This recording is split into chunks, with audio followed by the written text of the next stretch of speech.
정보기술 산업의 변화는 크게 10년 정도를 주기로 크게 변화해 왔던 것 같습니다. 너무 잘 아시겠습니다만 이제 90년도에 컴퓨터가 처음 보급될 때는 온라인이라는 개념이 아직은 없었던 때로 기억을 합니다. 운영체제라고 말하면 MS-DOS를 아마 여기 계신 분들 많은 분들이 썼던 때였고, 한글 같은 경우도 이제 도스용 프로그램으로 시작을 했던 그런 90년대가 있었는데요. 10년 정도 지나서 이제 90년대 후반부터 2000년대 초중반 사이에 있었던 일이 바로 온라인이었다고 생각을 합니다. 그 당시에 다양한 기사들을 찾아보면 이런 얘기들이 나오는데요. 사이버 마케팅이 브랜드 인지도를 좌우한다, 이런 기사들이 이제 2000년도 기사들인데, 굉장히 기시감이 드는 건 정확하게 10년 있다가 조금 다른 기사들, 비슷한 톤의 다른 기사들을 아마 여러분들이 보셨을 것 같아요. 그때는 모바일 마케팅이 브랜드 인지도를 좌우한다라는 얘기를 2010년도에 하기 시작을 했죠. 그리고 나서 이제 정확하게는 2009년 11월에 한국의 아이폰이 최초로 출시가 되고, 2010년도 5월에 갤럭시 S가 출시가 되면서 이제 스마트폰이 폭발적으로 보급이 되기 시작을 했는데, 제가 주목했던 부분은 바로 오른쪽 그래프입니다.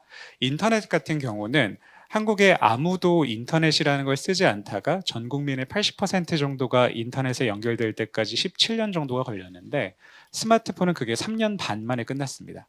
다시 말해서 굉장히 큰 정보기술 인프라의 변화, 즉 아무도 특정한 기술을 아무도 안 쓰다가 전 국민의 80%가 그 기술을 쓰기까지 인터넷이라는 것들은 10년 넘게, 십수년이 걸렸는데, 스마트폰은 2010년도부터 시작하면 3년 반 만에 전 국민의 80%가 쓰는 새로운 인프라로 자리를 잡았죠.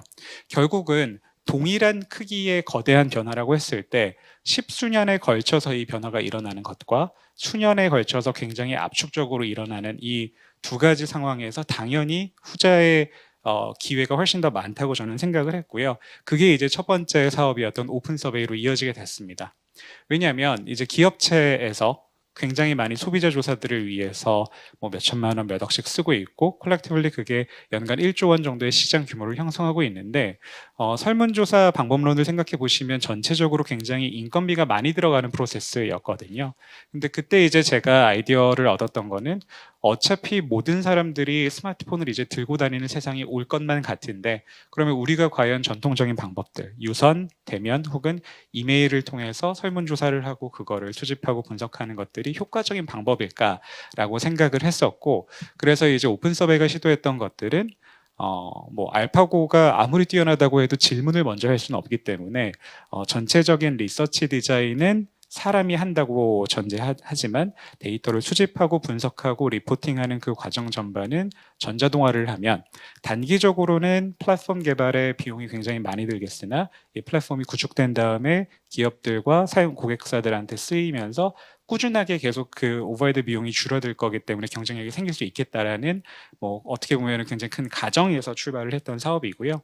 이 과정에서 이제 저희가 판단했던, 베팅했던 것들이 많이 좀 맞아떨어지게 돼서 현재는 전국에 한 1,400개 정도 되는 기업 고객들이 오픈 서베이를 통해서 소비자 조사를 하고, 그리고 데이터 기반의 의사결정을 내리고 있습니다. 그런데 이제 이 오픈 서베이라는 사업은 제가 2011년도 1월에 시작을 해서 2016년도 초까지 만으로 5년 정도 대표를 맡았는데요.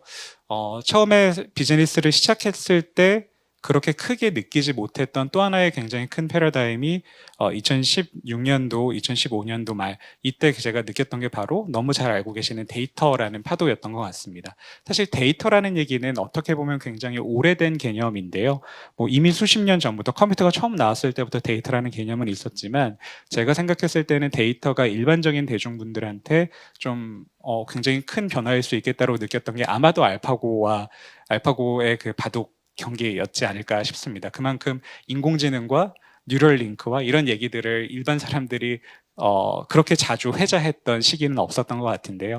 결국은 모바일이라는 인프라가 어느 정도 깔리고 시장이 성숙된 이후에 비로소 데이터를 갖고 뭔가 부가적인 비즈니스를 하는 것들이 이제 눈에 들어오게 됐다라고 저는 바라보고 있고, 그게 제가 정의하는 모바일 2.0이 데이터 1.0이다라는 명제로 이어지게 됩니다. 즉 모바일 1.0 시대에는 이런 거 많이 보셨을 거예요. 모바일, 스마트폰이 뭐가 다른데? 라고 했을 때 많은 사람들이 앱이라는 걸 얘기를 했죠.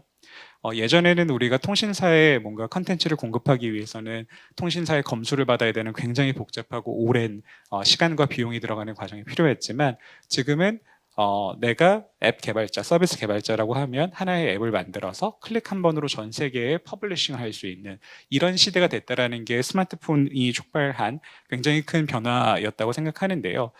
그래서 실제로 우리가 지금 잘 이해하고 있는 거대한 기업들은 이런 앱 하나를 굉장히 잘 만들어서 수백만 명, 수천만 명한테 깔게 만든 다음에 그걸 기반으로 수익화하는 것들로 성장을 해왔다고 생각합니다. 뭐 우리가 매일마다 쓰고 있는 모바일 메신저라거나 아니면 모바일 커머스 사이트들이 이런 형태의 성장 경로를 따라왔죠. 하지만 아마 여기 계신 분들이 공감하시겠습니다만 요새 예전만큼 새로운 앱을 우리가 다운받고 있나요?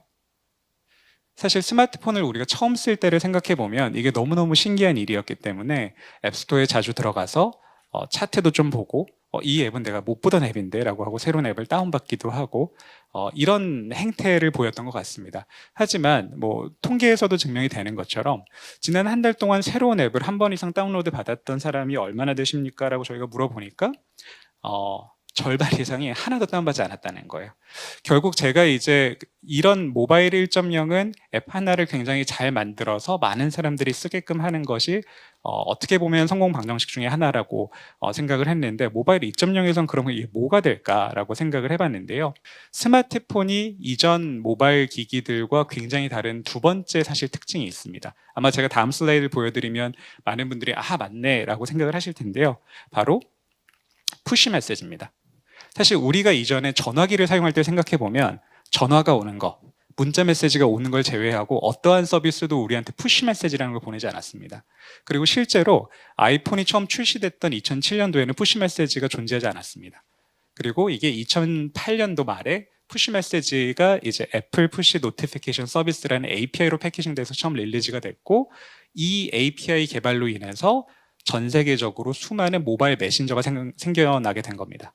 실제로 아이폰이 처음 나왔을 때는 우리가 지금 많이 알고 있는 왓츠앱, 카카오톡, 라인 같은 메신저들이 나올 수가 없었고 그 이유는 푸시가 작동하지 않았기 때문입니다. 내가 문자를 주고받는데 이메일을 주고받는데 알림이 나한테 오지 않는다고 하면 당연히 그걸 쓸 이유가 없겠죠. 그래서 실제로 저는 그 모바일 1.0에 있어서 굉장히 큰 모바일 메신저 사업자로 자리 잡은 회사들은 이걸 잘 활용했다고 생각하는데요. 내가 당신이 메시지를 무료로 보낼 수 있게 도와줄 테니 당신의 전화번호부 전체를 내 서버에 올려주시고 당신이 쓰고 있는 스마트폰에 푸시를 보낼 수 있게 동의를 해주십시오라는 이 거래 관계를 체결한 게 모바일 메신저들의 일반적인 역할, 일반적인 그 성공 방정식으로 저는 또 다르게 분석을 했는데요. 결국 이것들을 기반으로 이제 또 다른 성공 사례들이 나오게 됐다고 저는 바라봅니다. 그게 대표적으로 위챗의 사례인데요. 위챗의 미니 프로그램이라는 거를 써보신 분들이 아마 많을 것 같습니다. 위챗의 미니 프로그램 같은 경우는 중국에서 가장 널리 쓰이는 텐센트가 제공하는 위챗 위에서 별도의 앱을 설치하지 않고도 굉장히 다양한 서비스들을 위챗 위에서 실행할 수 있는 프로그램입니다. 즉 앱을 새롭게 다운로드 받는 것들이 점점점 더 어려워지고 더 줄어들고 있는 과정에서 새롭게 나온 트렌드 중에 하나는 어차피 슈퍼앱들은 이제 정해져 있으니 그 슈퍼앱 위에서 굉장히 소비자들과 고객들을 쉽고 빠르게 확보해서 성장할 수 있는 그런 비즈니스 기회라고 이제 바라보게 되는 거죠. 실제로 위챗의 미니 프로그램 같은 경우는 2017년도에 시작이 돼서 현재는 100만 개에 달하는 미니 프로그램이 나와 있고요. 이 미니 프로그램 중에는 미니 프로그램을 시작해서 상장까지 간 나스닥에 그런 커머스 회사가 있을 정도입니다.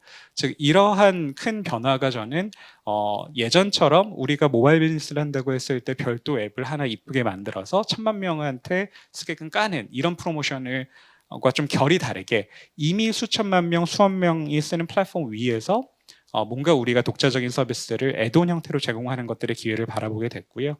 이게 이제 캐시노트로 이어지게 됐는데요. 실제로 캐시노트는 굉장히 심플한 질문에서 시작을 했습니다.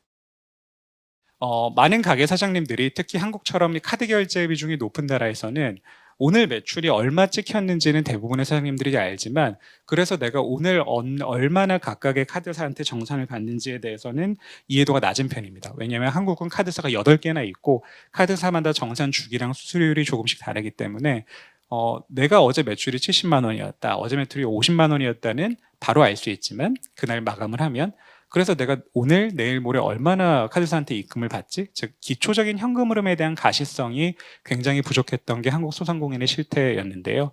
이제 저희가 바라봤던 건 이제 두 가지 앵글인 거죠. 이런 각종 빈번하게 발생하지만 굉장히 궁금할 수 있는 다양한 경영 관리 정보들을 우리가 매일마다 잘 정리해서 알려준다고 하면 서비스로서 효용이 있을 것 같다 하나.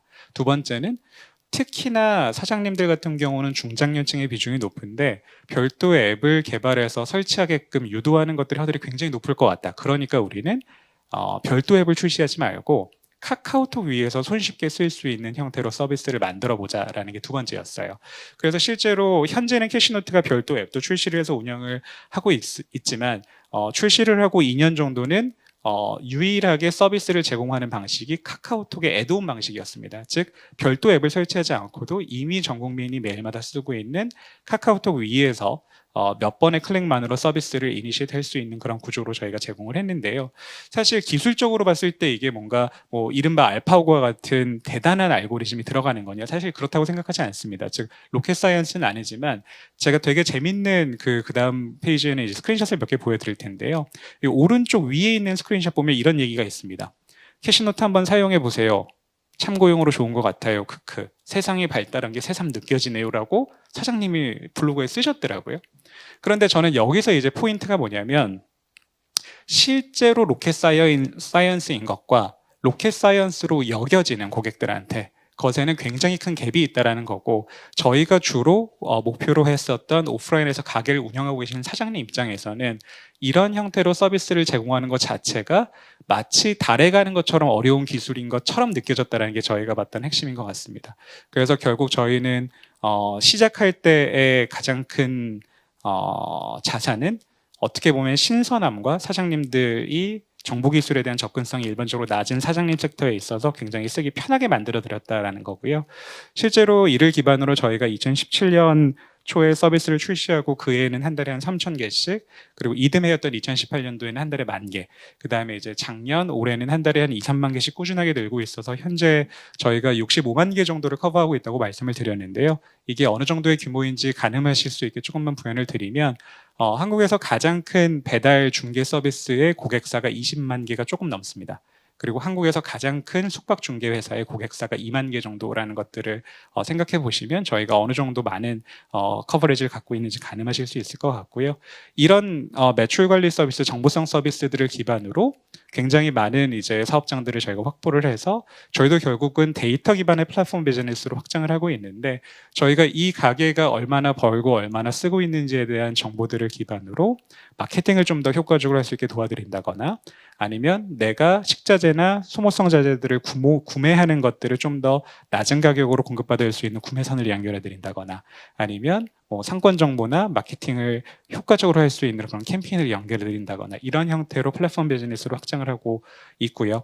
마지막으로 이제 저희가 최근에 올해 들어서 저희가 예상하지 못했던 새로운 비즈니스 형태가 뭐가 나왔냐면, 그렇게 수십만에 달하는 사장님들의 다양한 거래 정보들을 저희가 취급하다 보니까 다양한 정부기관들, 지자체, 그리고 기업들이 코로나 국면에서 상권들이 어떻게 변화하고 있는지, 그리고 어느 지역과 어느 업종의 피해가 좀 더 큰지, 이런 것들을 실시간에 가깝게 정확한 데이터를 기반으로 이해하는 것들을 돕는 것으로 확장을 하고 있습니다.